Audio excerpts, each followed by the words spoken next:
Apocalipse, capítulo 1, versículos 1 a 3, diz assim a palavra do Senhor. Revelação de Jesus Cristo, que Deus lhe deu para mostrar aos seus servos o que em breve há de acontecer. Ele enviou o seu anjo para torná-la conhecida ao seu servo João, que dá testemunho de tudo o que viu, isto é, a palavra de Deus e o testemunho de Jesus Cristo. Feliz aquele que lê as palavras desta profecia, e felizes aqueles que ouvem e guardam o que nela está escrito, porque o tempo está próximo. Leia em voz alta o versículo 3, por gentileza, comigo. Feliz aquele que lê as palavras desta profecia, e felizes aqueles que ouvem e guardam o que nela está escrito, porque o tempo está próximo. Oremos. Pai amado e bendito, te agradecemos pelo privilégio que temos, Senhor, de já aqui cultuarmos ao Senhor, algo que faremos para todo sempre, em Tua presença, sem impedimentos, sem dificuldade. E aqui já podemos provar uma pequena porção, Senhor, da bênção que é estarmos em Tua presença, reunidos com o Teu povo para Te adorar, Te cultuar. Como somos felizes, bem-aventurados somos nós. Senhor, abençoa-nos nessa manhã, fala aos corações poderosamente, que o Senhor venha a ministrar aos corações, que o Senhor venha a animar o abatido, venha a consolar aquele que está entristecido, e que a alegria e a expectativa de um dia estarmos com o Senhor encha nossos corações de paz, de alegria, de vigor, para vivermos mais uma semana na Tua presença para a glória do Teu nome. Te damos graças, Deus amado e bendito, em nome de Jesus. Amém. Os irmãos podem sentar. O que caracteriza alguém feliz para você? Se você tivesse que descrever uma pessoa feliz, que atributos, que adjetivos você daria? Nos nossos dias, muitos atribuem felicidade a quem tem muito dinheiro, quem tem reconhecimento na sociedade, status. Nesses dias de redes sociais, estamos transmitindo por meio do YouTube esse culto. É muito falado e é muito visto quantas visualizações a pessoa tem de um vídeo, quantos seguidores tem no Twitter ou no próprio Facebook. Oi? Quantos likes? Inclusive, se você quiser dar o seu like aí, te agradecemos. Mas isso faz com que as pessoas entendam, fulano tem muitos seguidores, ou então aquela pessoa tem muito dinheiro.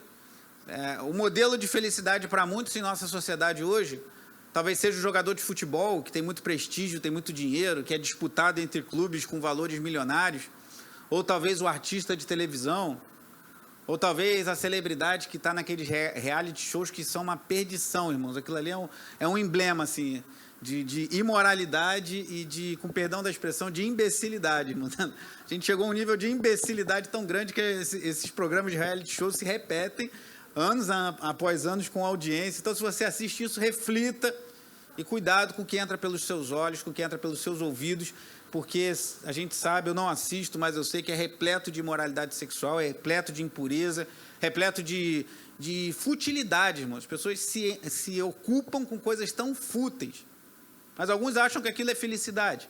E o que é felicidade para você? Amém. Opa. A Diná já falou ali, estar satisfeito.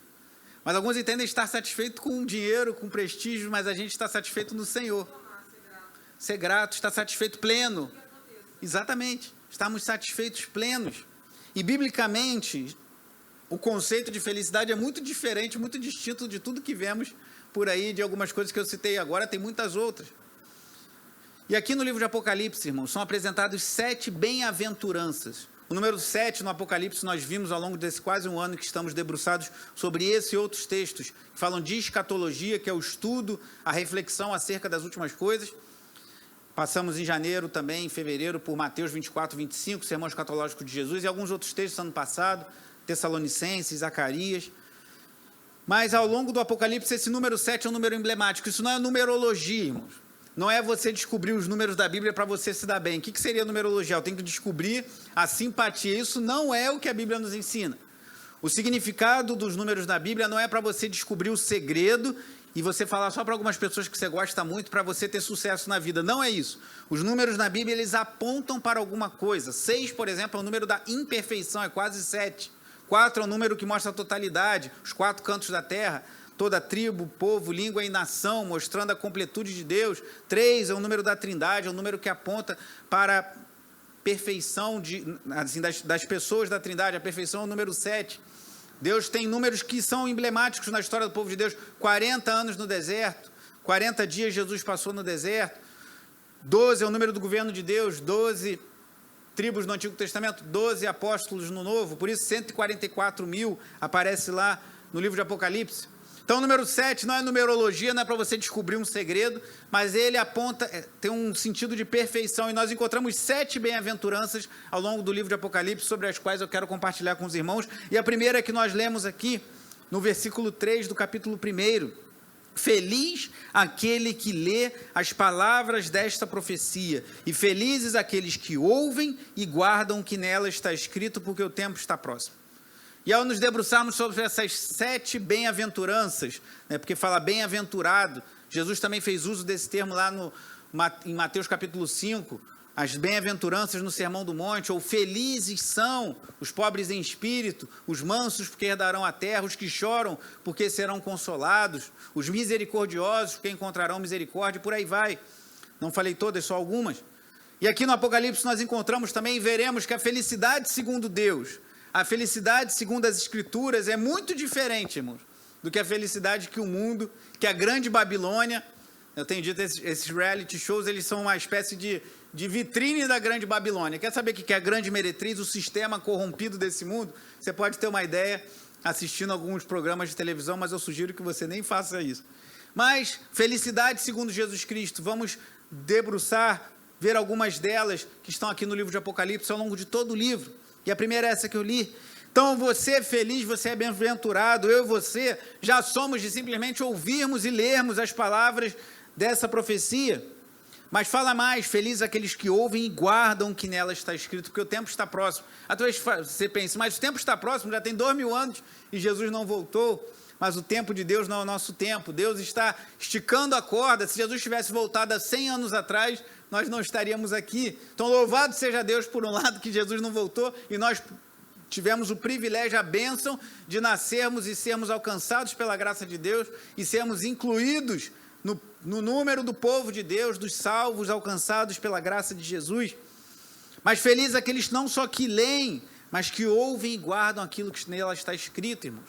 Então nós somos bem-aventurados de termos a bênção de abrirmos a nossa Bíblia e lermos e aprendermos o que Deus coloca para nós, instruídos, iluminados pelo Espírito Santo, porque muita gente ao longo da história leu a Bíblia, leu de ponta a ponta e não entendeu, mas iluminados pelo Espírito de Deus que habita em nós, que foi enviado lá no dia de Pentecostes e habita em cada um que crê em Jesus Cristo, verdadeiramente. O Espírito Santo ilumina as nossas mentes e nós podemos ler, ouvir e guardar, como diz o salmista no Salmo 119, a tua palavra guardei no coração para não pecar contra ti.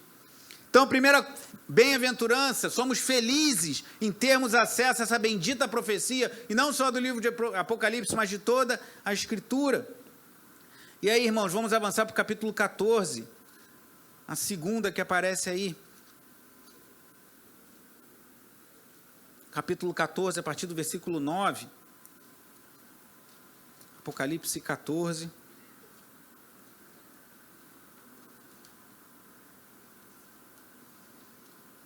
A partir do versículo 9. 3 anjos aparecem nessa visão de João.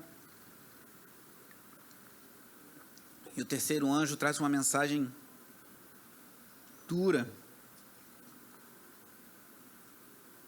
que diz assim, Apocalipse 14, a partir do versículo 9. Um terceiro anjo os seguiu, dizendo em alta voz: se alguém adorar a besta e a sua imagem, e receber a sua marca na testa ou na mão, também beberá do vinho do furor de Deus, que foi derramado sem mistura, ou seja, um vinho puro, denso, no cálice da sua ira. Será ainda atormentado com enxofre ardente, na presença dos santos anjos e do Cordeiro. E a fumaça do tormento de tais pessoas sobe para todo sempre. Para todos os que adoram a besta e a sua imagem, e para quem recebe a marca do seu nome, não há descanso, dia e noite. Aqui está a perseverança dos santos, que obedecem aos mandamentos de Deus e permanecem fiéis a Jesus. Então ouvi uma voz dos céus dizendo: escreva, felizes os mortos que morrem no Senhor de agora em diante. Diz o Espírito: sim, eles descansarão das suas fadigas, pois as suas obras os seguirão. O terceiro anjo fala, aqui nessa visão do capítulo 14, do juízo que virá, um juízo duro, sem mistura, irmãos. E eu falei quando preguei lá no final do ano passado sobre esse capítulo, que sem mistura que não tem nem um pouco de misericórdia, porque Deus está estendendo a misericórdia, estendendo a graça de Deus, a oportunidade ao longo de toda a era da igreja, e vai chegar uma hora que não vai ter mais misericórdia, irmãos. Vai chegar a hora que acabou.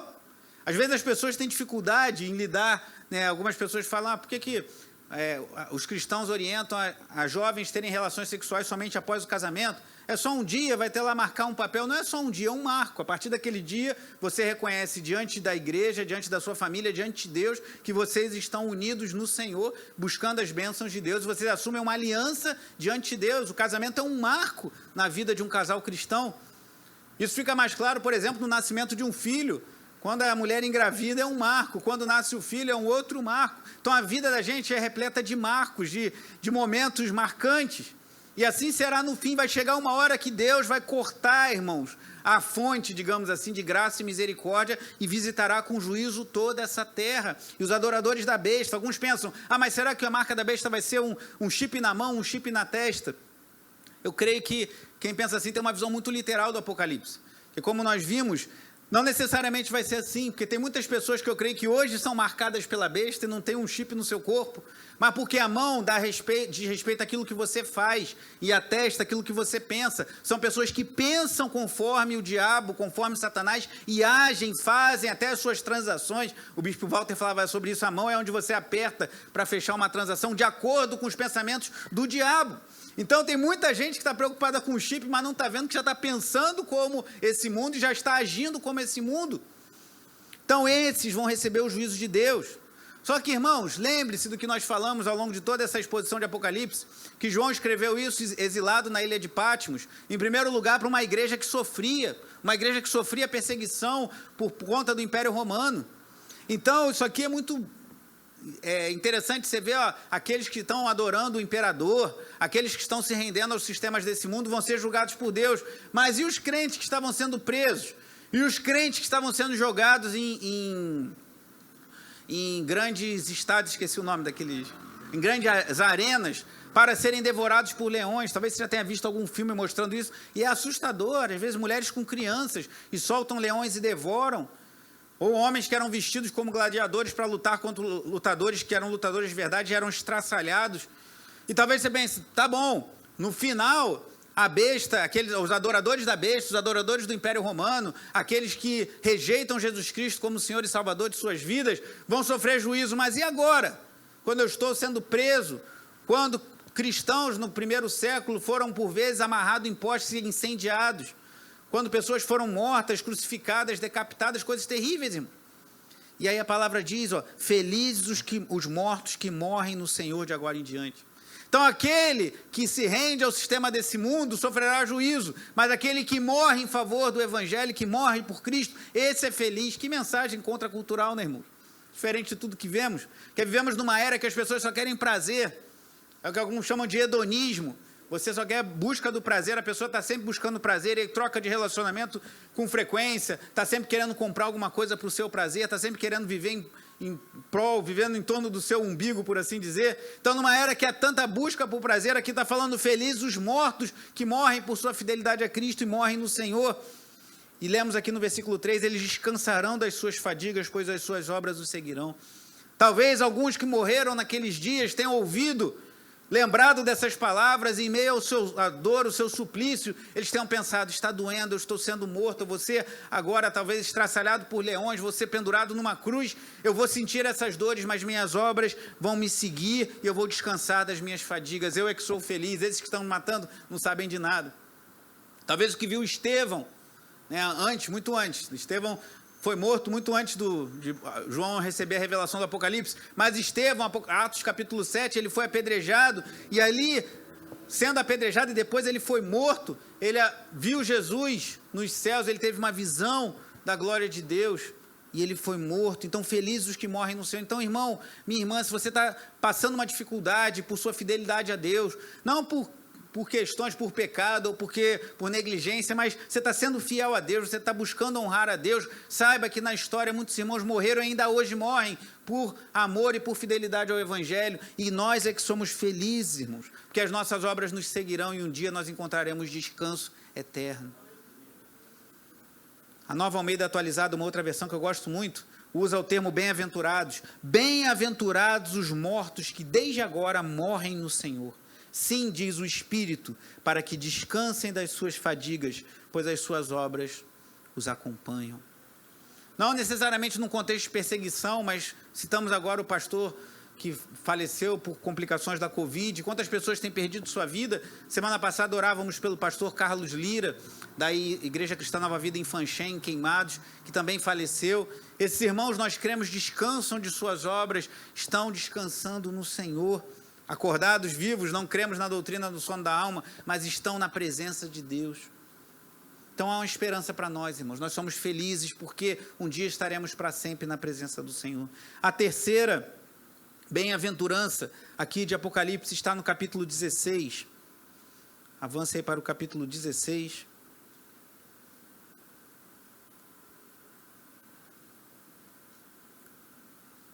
Versículo 12, também um texto de muito juízo. Estamos aqui no derramamento da 6ª taça, das 7 taças da ira de Deus, ou dos 7 flagelos. E Apocalipse 16, a partir do verso 12, diz assim: O 6º anjo derramou a sua taça sobre o grande rio Eufrates, e secaram-se as suas águas para que fosse preparado o caminho para os reis que vêm do Oriente. Então vi saírem da boca do dragão, da boca da besta e da boca do falso profeta, 3 espíritos imundos semelhantes a rãs. Só uma observação, olhe para mim por gentileza. Esse versículo é marcante, é emblemático, porque aqui você vê a tríade satânica reunida. A besta, que é o anticristo, né? São espíritos de demônio. Versículo 13. Vi saírem da boca do dragão. Quem é o dragão? Capítulo 12 já nos revelou. É a antiga serpente, é Satanás, é o diabo. Da boca da besta, quem é a besta? O capítulo 13 nos revelou o anticristo, que recebeu o poder, a autoridade do dragão. E o falso profeta, que também está no capítulo 13, a besta que emerge da terra. Então aqui estão os 3 reunidos: o dragão, a besta, que é o anticristo, e o falso profeta, que saíram de suas bocas 3 espíritos imundos semelhantes a rãs. E continua o versículo 14. São espíritos de demônios que realizam sinais milagrosos. Eles vão aos reis de todo o mundo a fim de reuni-los para a batalha do grande dia do Deus Todo-Poderoso. Só até aí. Então, irmãos, pessoas às vezes pensam: mas eu vi um sinal. Demônios realizam sinais. Está escrito na Bíblia. E eu tive uma experiência, que vocês sabem, de ter passado anos no espiritismo, minha mãe chefe de um terreiro de Umbanda, e eu vi sinais, e minha mãe muito mais do que eu, mas você não precisa estar no espiritismo, é só você ler a Bíblia que você vê que demônios operam sinais. Então, cuidado, nem todo sinal procede de Deus, porque o diabo, por meio o dragão, o anticristo, o falso profeta, operarão sinais. Jesus falou isso em Mateus capítulo 24, versículo 24, que surgirão falsos cristos e falsos profetas, que, se possível, enganariam até mesmo os eleitos, operando grandes sinais e maravilhas. Então, existem sinais aqui, o diabo está usando, junto com o anticristo, essa tríade satânica e com o falso profeta, de sinais demoníacos para iludir, para enganar, para regimentar nações contra Deus. E no meio desse cenário tenso, o versículo 16 diz assim: então os 3 espíritos se reuniram no lugar que em hebraico é chamado Armagedon, ou Vale do Rinom, um lugar onde haviam grandes batalhas nos dias do povo de Israel e de Judá da história. Então, para a grande batalha final, mas no meio disso ali tem um sanduíche ali no versículo 15, está escrito o quê? Eis que venho como ladrão, feliz aquele que permanece vigilante e conserva consigo as suas vestes, para que não ande nu e não seja vista a sua vergonha. Então, enquanto o diabo está operando sinais, enquanto demônios operam sinais para iludir os homens, iludir os reis, iludir as nações, enquanto eles se preparam para a grande batalha final contra a pessoa de nosso Senhor e Salvador Jesus Cristo, enquanto tudo isso está acontecendo, bem-aventurados somos nós que vigiamos e guardamos as nossas vestes para não andarmos nus. O que isso quer dizer? Quando nos convertemos, uma linguagem muito presente nas epístolas de Paulo, você troca de roupa. Assim como o sacerdote lá em Zacarias tem essa visão do sacerdote que está com roupas imundas e é trocado as suas vestes, ele recebe vestes novas, nós recebemos vestes de justiça, da justiça de Cristo, temos nossas impurezas perdoadas, somos alcançados, tendo nossos pecados lavados. Então ele fala, bem-aventurado, feliz aquele que em meio a tudo que o diabo está fazendo, no fim, eu creio que já está operando hoje, guarda as suas vestes, bem-aventurado, diz a Nova Almeida atualizada, para que não ande nu e não se veja a sua vergonha. Então, se você, no meio de tudo que está acontecendo, você busca viver uma vida de justiça, de santidade, fugindo da impureza, fugindo da iniquidade, saiba que bem-aventurado, feliz, somos nós que buscarmos viver assim, não aqueles que se entregam à sua imoralidade, que se não se arrependerem, um dia verão onde isso os levará. Essa é a terceira bem-aventurança. A quarta está no capítulo 19, já nas bodas do Cordeiro. Apocalipse 19, a partir do verso 6.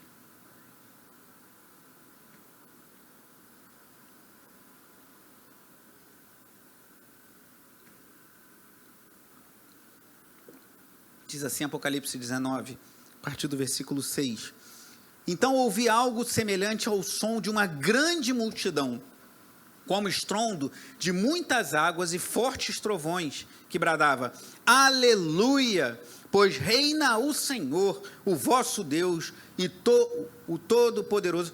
Pedro, deixa eu voltar, vamos ler junto comigo, porque aqui fala só, de estrondo de muitas águas e fortes trovões, então lê em voz bem alta, para a gente simular um pouquinho assim, talvez assim, 0,0001% do que João viu, do que nós veremos. Mas eu vou ler o início do versículo 6, e quando chegar no aleluia, leia bem alto, daí até o final do versículo 8. Deixa-me começar. Então ouvi algo semelhante ao som de uma grande multidão, como o estrondo de muitas águas e fortes trovões, que bradava, aleluia, pois reina o Senhor, o nosso Deus, o Todo-Poderoso. Regozijemo-nos, vamos alegrar-nos e dar-lhe glória, pois chegou a hora do casamento do Cordeiro, e a sua noiva já se aprontou. Para vestir-se foi-lhe dado linho fino, brilhante, puro. O linho fino são os atos justos dos santos. Deixe-me continuar. E o anjo me disse, escreva, felizes os convidados para o banquete do casamento do Cordeiro, e acrescentou, estas são as palavras verdadeiras de Deus. E esse convite para o casamento do Cordeiro, para as bodas, que viveremos em novos céus e nova terra, nós recebemos pela graça de Deus, irmãos. Não há nada que eu e você possamos fazer para merecer esse ingresso, esse bilhete. Tudo dependemos dos méritos de Cristo que morreu naquela cruz. Mas nós fomos convidados e nós somos bem-aventurados. Talvez você não seja convidado, e certamente se você é um cristão fiel, não será para alguns banquetes nesse mundo. Você não vai ser convidado, talvez, para participar de imoralidades, talvez de festas imorais, de celebrações onde as pessoas só querem beber e se prostituir. E talvez você não vai ser convidado para essas, e talvez até para outras situações que não vão acontecer coisas assim, mas a pessoa, não vou chamar fulano não, ele é crente, ele é chato, vai ficar falando da Bíblia, vai ficar do Evangelho, não vou chamar esse fulano não vou chamar aquela minha colega de trabalho, não vou chamar aquela minha vizinha não, para o meu aniversário, que ela é muito chata, ela fica falando de Bíblia o tempo todo, ela fica tentando me converter, eu não vou chamar ninguém. Então, talvez você não receba alguns convites para alguns banquetes nesse mundo, mas nós recebemos um convite para o banquete mais importante, mais maravilhoso, mais glorioso que haverá em toda a história, o banquete para as bodas do Cordeiro. Felizes somos nós, irmãos. Nós estaremos lá. Nós estaremos nesse grande dia, nós o veremos com os nossos olhos, irmãos. Nós veremos a Cristo face a face. E essa é a maior recompensa que teremos. As pessoas ficam pensando, vou ter uma mansão, vou ter assim, rua de ouro, não sei o quê. A maior recompensa, irmãos, é que estaremos livres na presença do eterno e único Deus verdadeiro para todos sempre, como cantamos aqui. Tão felizes. E a visão é tão estonteante, tão marcante, que João fica até meio atônito. Ele cai no versículo 10. Ó, então caí aos seus pés para adorá-lo, mas ele me disse, não faça isso, sou servo como você e como os seus irmãos que se mantêm fiéis ao testemunho de Jesus. Adore a Deus. O testemunho de Jesus é o espírito de profecia. Não adore homens. Tenho falado sobre isso e vou insistir. Não adore pregadores, não adore pastores, não adore celebridades do mundo gospel, não adore cantores, músicos. Louve a Deus pelos dons que Deus derrama no meio do seu povo. E usufrua disso. Usufrua dos dons que Deus concede à sua igreja por meio de homens e mulheres fiéis ao Senhor. Mas não os adore, adore somente a Deus. Só de curiosidade para quem gosta de se aprofundar um pouquinho mais, se você voltar lá no versículo 1, Jesus cai de joelhos também. Só que diante de Cristo. E aí Cristo não fala, Adão, me adore. Então você vê ali claramente mais uma testificação da divindade de Jesus. Se alguém vier te falar como Jesus é Deus, né, como os testemunhos de Jeová que não creem na divindade de Jesus, creem que ele é tipo uma espécie de semideus, isso é uma heresia. Você fale, tá, antes de eu te provar que Jesus é Deus, me prove como eu posso ler a Bíblia entendendo que Jesus não é Deus e não ser acusado de idolatria. E se você vê o que a Bíblia aponta para Jesus, que é atribuído somente a Deus, em textos como Filipenses capítulo 2, em que Isaías 45, que diz que diante do Senhor todo joelho se prostrará, é aplicado diretamente a Cristo. Apocalipse capítulo 1, João se prostra e Jesus recebe a adoração, e muitos outros textos. João tem muitos desses textos, o Evangelho de João. Como você pode ler isso e não crer que Jesus é Deus? Então, você já tem uma resposta, mas em breve, se Deus permitir, vamos tratar dessas questões de seitas e heresias na nossa escola bíblica dominical. Mas seguindo aqui, a quinta bem-aventurança, capítulo 20, o texto polêmico do milênio que falaremos na escola dominical hoje, versículos 4 a 6. Vi tronos em que se assentaram aqueles a quem havia sido dada autoridade para julgar. Vi as almas dos que foram decapitados por causa do testemunho de Jesus e da palavra de Deus. Eles não tinham adorado, de novo, que vimos lá no capítulo 14, mesma temática. Eles não tinham adorado a besta, nem a sua imagem, e não tinham recebido a sua marca na testa nem nas mãos. Eles ressuscitaram e reinaram com Cristo durante 1000 anos. O restante dos mortos não voltou a viver, até se completarem os 1000 anos. Esta é a primeira ressurreição. E aí vem a quinta bem-aventurança. Felizes ou bem-aventurados e santos, os que participam da primeira ressurreição. A segunda morte não tem poder sobre eles, serão sacerdotes de Deus e de Cristo e reinarão com ele durante 1000 anos. Na visão que tem trazido, a visão conhecida como amilenista, nós entendemos que nós somos esses, irmãos. Que a primeira ressurreição é quando, ou alguns entendem que é quando há a conversão e você é renascido em Cristo Jesus e recebe a nova vida em Cristo Jesus, ou quando morre e vai estar com o Senhor nos céus. Mas que os 1000 anos já estão correntes, nós já estamos no milênio e nós já estamos sendo alcançados pela graça de Jesus e já somos felizes, pois participamos disso, irmão. E mesmo que você não creia exatamente assim, ou você pense num sistema escatológico um pouco diferente, nós somos felizes, irmãos, por participarmos de algo que é designado somente para os santos de Deus, somente para os que foram alcançados pela graça de Jesus e se renderam a Ele. Sexta bem-aventurança, capítulo 22, versículo 7. É muito parecida com a primeira. A penúltima parece muito com a primeira que vimos lá no capítulo 1, versículo 3. Mas agora no capítulo 22, o versículo 7, diz assim: eis que venho em breve, feliz é aquele que guarda as palavras da profecia deste livro. E se você vê no versículo 8, João cai de novo e se prostra diante do anjo, como fez no capítulo 19, e eu não vou repetir o que acabei de falar, mas João mais uma vez fica tão atordoado diante daquela visão, que ele cai diante do anjo mais uma vez, e o anjo o exorta e fala: adore a Deus, não faça isso. Mas a bem-aventurança está no versículo 7, feliz aquele que guarda as palavras da profecia deste livro. Talvez você já tenha ouvido alguém te falar assim: mas por que você lê tanta Bíblia? Eu lembro uma época que eu ia para o trabalho de trem, e o trem chacoalha muito, eu ia em pé, é claro, né, irmão, não ia voltar para o final da linha, né, uma época eu pegava o trem, uma época eu peguei Nova Iguaçu, uma época eu pegava Engenho de Dentro, mas mesmo assim, ia lá em pé porque eu queria chegar logo no trabalho, e você vai chacoalhando no trem, eu tinha uma Bíblia pequenininha que eu ia lendo ali, irmão, na dificuldade, mas com alegria, bebendo da palavra do Senhor, e talvez alguém te veja lendo uma Bíblia num BRT em pé, ou sentado meio apertado, ou num ônibus mesmo, chacoalhando, ou te veja lendo a Bíblia no seu celular, ou ouvindo. O que você está ouvindo? Está ouvindo um pagode legal? Está ouvindo uma música animada? Não, estou ouvindo uma pregação, estou ouvindo a palavra de Deus. E te fala, vocês ficam só lendo Bíblia, só quer saber de Bíblia, de doutrina, de teologia, de orações, de devoção a Deus. Talvez, isso é muito chato, eu que sou feliz, que não me preocupo com... Não, felizes somos nós, irmãos. Nós que somos felizes, nós que somos bem-aventurados. A Nova Almeida Atualizada diz: bem-aventurado aquele que guarda as palavras da profecia deste livro. Ao você ouvir, ao você ler, ao você guardar as verdades que o livro de Apocalipse trazem para nós, nós somos felizes por isso. Temos a oportunidade de ter a bendita esperança, a verdadeira esperança de que um dia estaremos para sempre com o Senhor, irmãos. Isso que é felicidade. E por fim, a 7ª e última bem-aventurança, ainda no capítulo 22, versículo 14.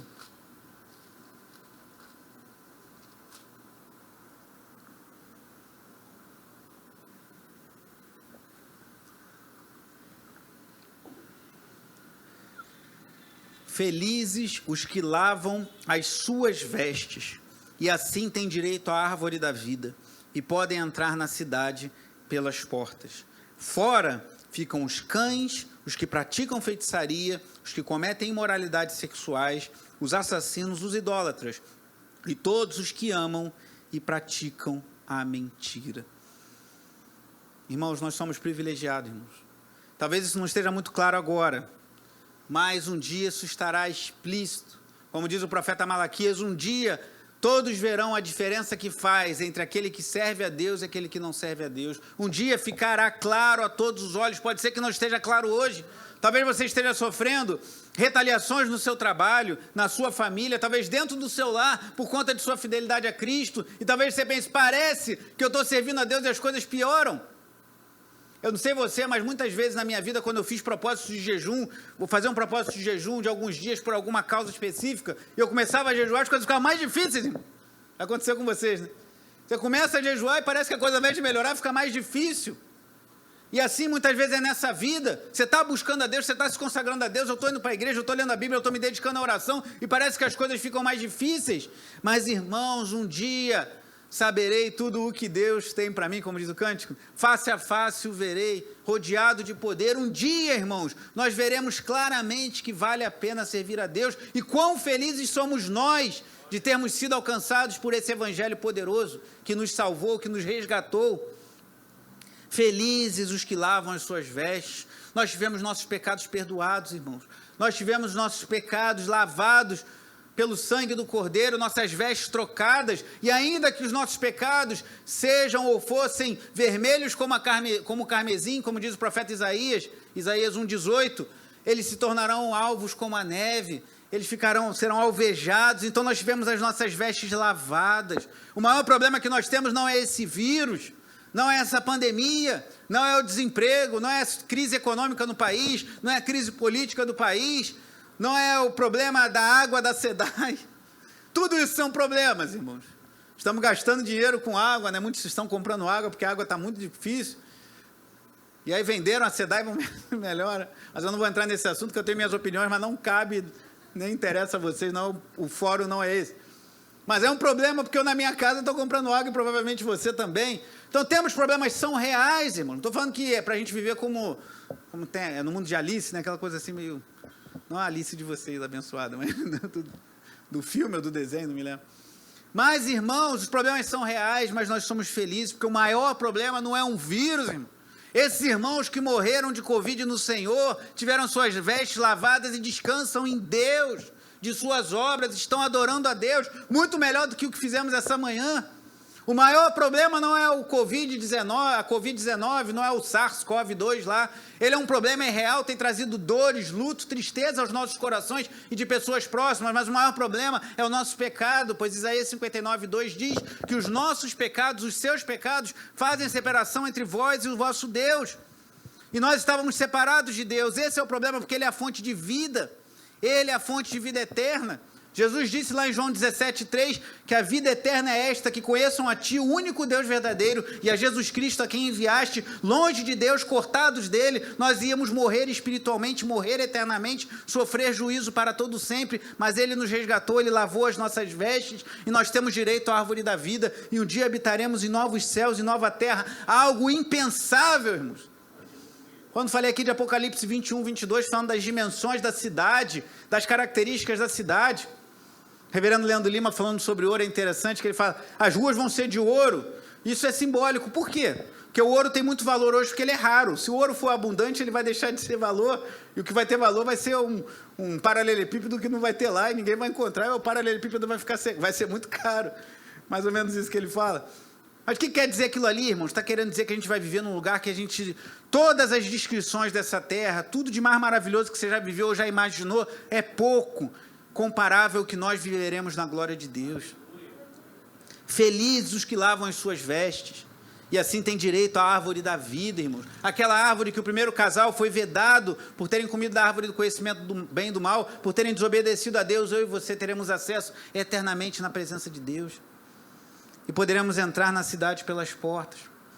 E o versículo 5 que li, né? Fora os que praticam feitiçaria, imoralidade sexual, assassino, idólatra, e todos os que amam e praticam a mentira. Então, quando alguém fala, mas eu minto um pouquinho, eu faço minhas mentiras, eu faço as minhas idolatrias. Uma vez um colega de trabalho falou para mim, por que eu vou orar somente a Jesus se eu posso orar para os santos também? Se eu posso pedir para um monte de gente, né?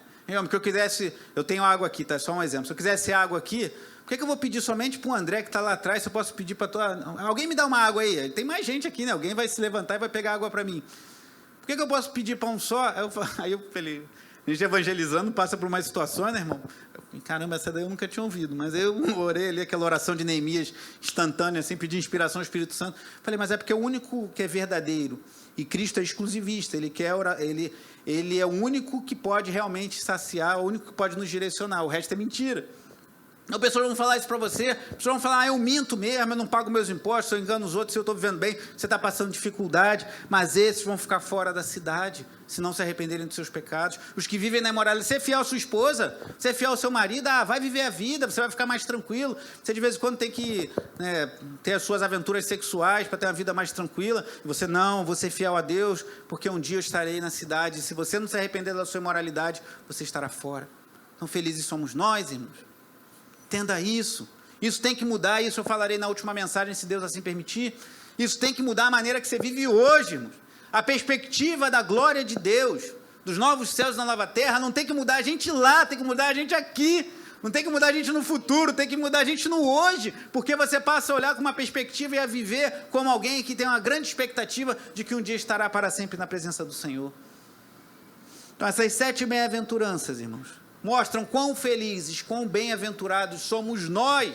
Nós somos o povo mais feliz dessa terra. Acho que tem um louvor antigo que fala isso, né? Nós somos o povo mais feliz, irmão. Somos o povo mais abençoado. Por isso que chegando na igreja você tem que cantar com alegria, cantar com celebração, louvar a Deus, adorar a Deus de todo o coração.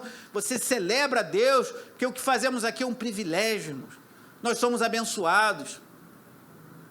Por isso que eu tenho dificuldades, eu confesso aos irmãos, de lidar com pessoas que desprezam a igreja, que tratam a igreja como uma coisa sem importância. Eu confesso que eu preciso orar para ter mais paciência nesses casos, porque isso aqui é uma bênção, irmãos. Isso aqui é um privilégio que custa muito caro para nós. A gente gasta a nossa vida, a gente gasta tudo que temos em todos os sentidos, nossas energias, nossa alegria, tudo dedicamos a Deus, e aquilo que a gente valoriza muito, a gente não fica feliz quando pessoas desprezam.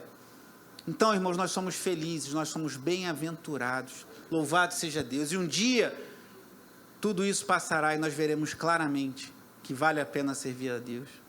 7 bem-aventuranças, mas são perfeitas, incontáveis as bênçãos, por sermos alcançados pela graça de Jesus e pelo privilégio que teremos de um dia estar face a face com o nosso Deus. Bem-aventurado aquele que lê, e bem-aventurados aqueles que ouvem as palavras da profecia. Primeira.